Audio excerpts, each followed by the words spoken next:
Hello friends, कैसे हैं आप सभी। आई होप कि आप लोग बहुत अच्छे से होंगे, बहुत अच्छे से अपनी पढ़ाई कर रहे होंगे। और थैंक यू सो मच कि आप लोगों के इतने अच्छे अच्छे कमेंट्स आते हैं। आप लोग जब फीडबैक देते हैं ना, मैं बस इसीलिए आप लोग को बोलती हूँ कि आप लोग कमेंट किया कीजिए, क्योंकि उस फीडबैक से ना बहुत मोटिवेशन मिलता है कि हाँ, आप जो बता रहे हैं लोगों को, वो लोगों को समझ आ रहा है, उनको हेल्प हो रही है। तो वो बहुत ही मतलब एक बहुत ही अच्छा तुमको फ़ील कराता है। इसलिए मैं बोलती हूँ कि आप अपने फीडबैक दिया कीजिए। तो थैंक यू सो मच आप सभी को। आप मेरे वीडियो को इतना सपोर्ट करते हो और बहुत अच्छे अच्छे कमेंट करते हो।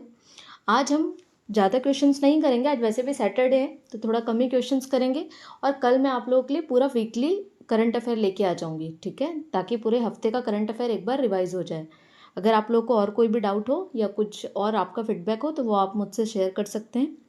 स्टार्ट करते हैं। राज्य सरकार द्वारा कितने प्राधिकरण के पुनर्गठन हेतु संशोधन के प्रस्ताव का अनुमोदन किया गया है।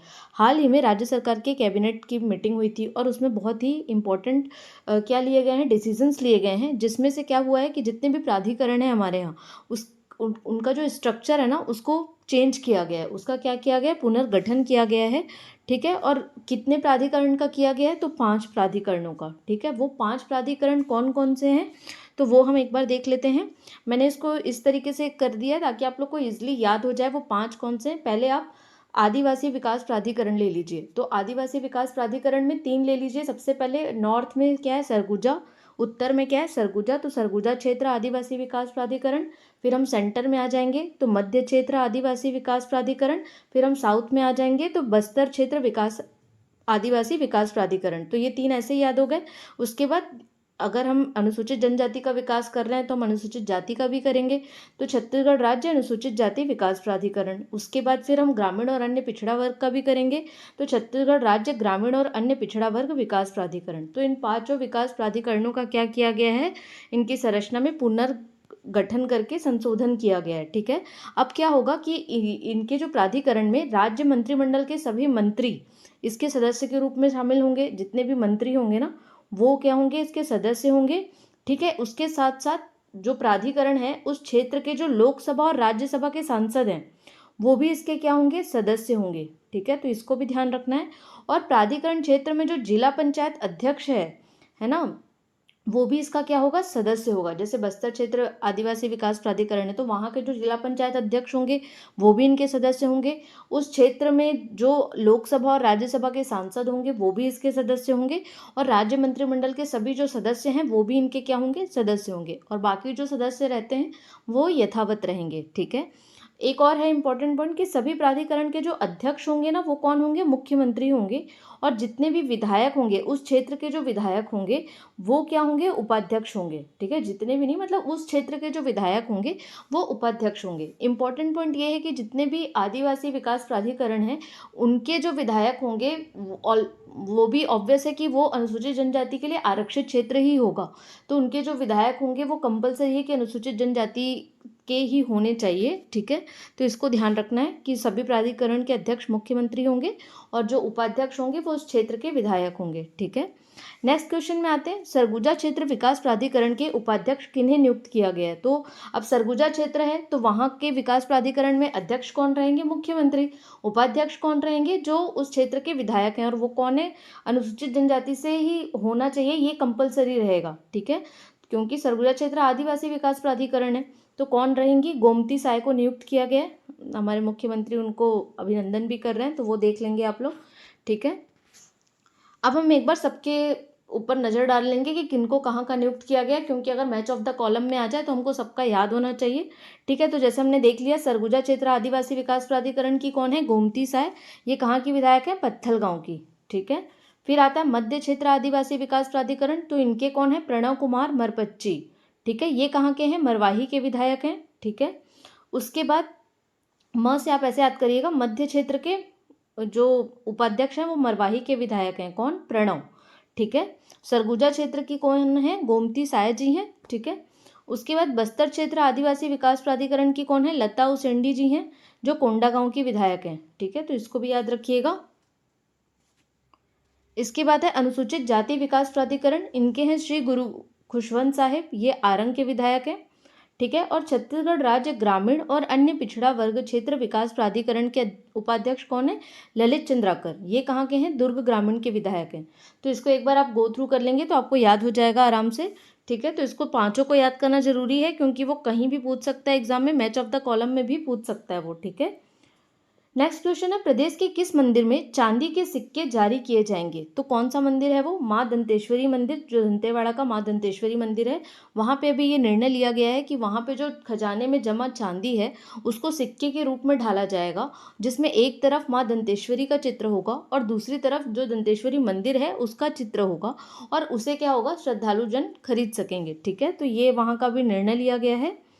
मां दंतेश्वरी मंदिर के खजाने में 122 किलोग्राम चांदी जमा है, अतः इस चांदी का उपयोग सिक्कों के निर्माण करने में किया गया है। और क्या होगा? 10-10 ग्राम के सिक्के बनवाए जाएंगे, जिसको एक निश्चित मूल्य के साथ क्या कर सकेंगे? श्रद्धालु खरीद सकेंगे, ठीक है। जो मैंने बताया, एक तरफ दंतेश्वरी माता का चित्र होगा और दूसरी तरफ मंदिर का, ठीक है। तो इंपॉर्टेंट है, इसको ध्यान रखिएगा। नेक्स्ट क्वेश्चन है, बस्तर ओलंपिक 2024 का आयोजन प्रदेश में कहाँ किया जाएगा? तो कंफ्यूज नहीं होना है कि बस्तर में होगा, ये सुकमा जिले में किया जाएगा। हाल ही में न्यूज़पेपर में आया हुआ है, ठीक है। और कब से कब होगा? 1 से 15 नवंबर 2024 को, ठीक है। जिला मुख्यालय सुकमा में व्यापक रूप से बस्तर ओलंपिक 2024 का आयोजन किया जाएगा। 1 अक्टूबर से 20 अक्टूबर तक क्या होगा? पंजीयन होगा, यानी रजिस्ट्रेशन का काम होगा। और बस्तर ओलंपिक 2024 का आयोजन 1 से 15 नवंबर को किया जाएगा, ठीक है। तो इंपॉर्टेंट है, इसको ध्यान रखेंगे। नेक्स्ट क्वेश्चन अब हम नेशनल करंट अफेयर्स के पढ़ेंगे, ठीक है। तो इसमें है, भारत ने सिंधु जल संधि की समीक्षा और संशोधन के लिए किस देश को नोटिस भेजा? बहुत ही इंपॉर्टेंट क्वेश्चन है। जो भी करंट में ना टॉपिक चल रहे होते हैं उसको आपको ध्यान इसलिए भी देना जरूरी है क्योंकि ये हमारे सारे स्टैटिक के पोर्शन के टॉपिक हैं, यानी कि सिंधु जल समझौता हम ज्योग्राफी में भी पढ़ते हैं, ठीक है, ये उसका भी पार्ट है। और इंटरनेशनल रिलेशनशिप में पढ़ते हैं, हालांकि वो छत्तीसगढ़ पीएससी का पार्ट नहीं है। अगर कोई सेंट्रल का यूपीएससी वगैरह का एग्जाम देता है तो उसमें सिंधु जल संधि समझौता जो है वो एक बहुत ही इंपॉर्टेंट पॉइंट और इम्पॉर्टेंट टॉपिक है, ठीक है। इसलिए मेरी कोशिश रहती है कि जब भी मैं आप लोगों को ऐसे क्वेश्चंस कराऊं उसके चारों तरफ के आपको न्यूज़ को कवर करा दूं, ताकि वो आप लोगों के लिए क्या हो, अगर उससे रिलेटेड कोई भी क्वेश्चन आए तो वो ईजिली आप लोग बना सकें, ठीक है। तो अभी जो चर्चा में चल रहा है कि अभी जो भारत ने सिंधु जल संधि समझौता के समीक्षा और संशोधन के लिए किस देश को नोटिस भेजा है, तो सिंधु जल संधि समझौता हुआ ही किन दोनों देशों के बीच है? भारत और पाकिस्तान। तो किसको भेजेगा? पाकिस्तान को ही भेजेगा। कॉमन सेंस का ये क्वेश्चन है। आंसर जिसको अगर पता होगा कि भाई सिंधु जल समझौता किन के बीच हुआ है वो तो लगा देगा। अब जिनको यही नहीं पता है कि सिंधु जल समझौता किन के बीच हुआ है तो उनको दिक्कत हो जाएगी, ठीक है। तो अब ये समझौता कब हुआ था? तो ये हुआ था सितंबर 1960 को। और उस समय किसने हस्ताक्षर किए थे? तो हमारे जो भारत देश के प्रधानमंत्री थे पंडित जवाहरलाल नेहरू, और पाकिस्तान के जो थे वो अयूब खान, ठीक है। इन्होंने कराची में सिंधु जल संधि पर क्या किए थे? हस्ताक्षर किए थे। अब इस संधि के अनुसार जो पूर्वी नदियां हैं, कौन कौन सी? सतलज, व्यास, रावी, इसका उपयोग कौन करेगा? भारत करेगा।